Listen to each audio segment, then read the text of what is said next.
Je viens de suivre le second discours de M. Tshisekedi sur le changement de la Constitution à partir de Lubumbashi après celui de Kisangani.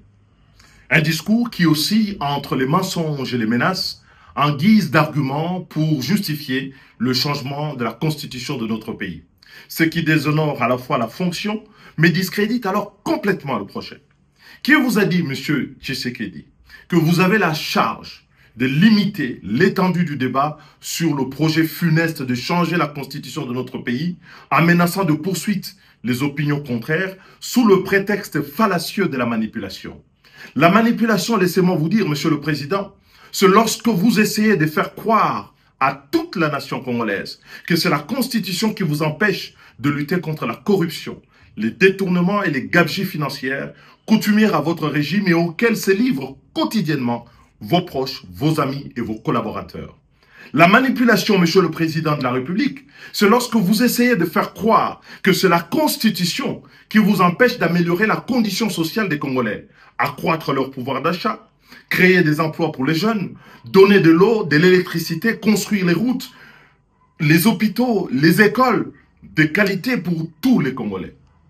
La manipulation, Monsieur le Président de la République, c'est lorsque vous essayez de faire croire encore que c'est la Constitution qui vous empêche de ramener la paix à l'Est et de recouvrer la souveraineté sur les territoires occupés, alors qu'en réalité, vous bénéficiez de plein pouvoir et tous les moyens consacrés par notre Parlement à la lutte contre ce fléau qui déchire notre pays, n'ont pas, à ce jour, donné des résultats probants.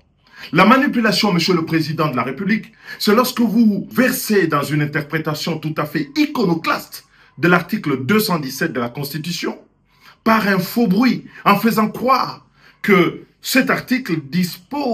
expose le Congo à céder des territoires à des États voisins. Sinon, M. Etienne Tshisekedi, dont vous portez fièrement le nom, n'aurait pas proposé la même disposition à l'article 69 de la Constitution du 24 juin 1967, dont il était co-rédacteur sous la Deuxième République avec le président Mobutu.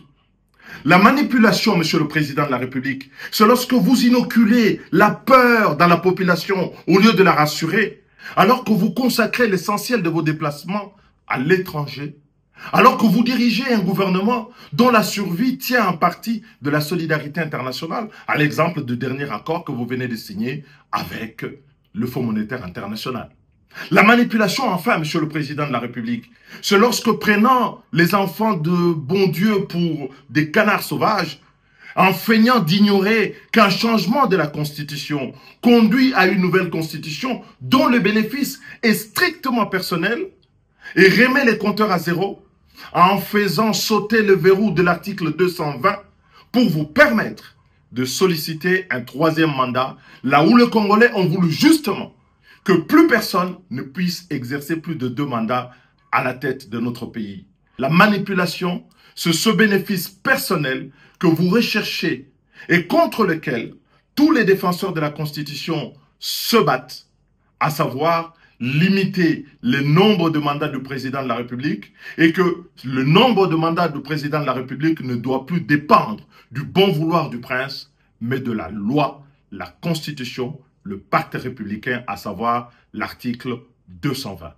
Les menaces, les mensonges ne feront reculer nullement le peuple congolais et vous aurez au devant de vous tous les patriotes qui veulent aujourd'hui que le Congo devienne à jamais une république, un État au service de l'intérêt général.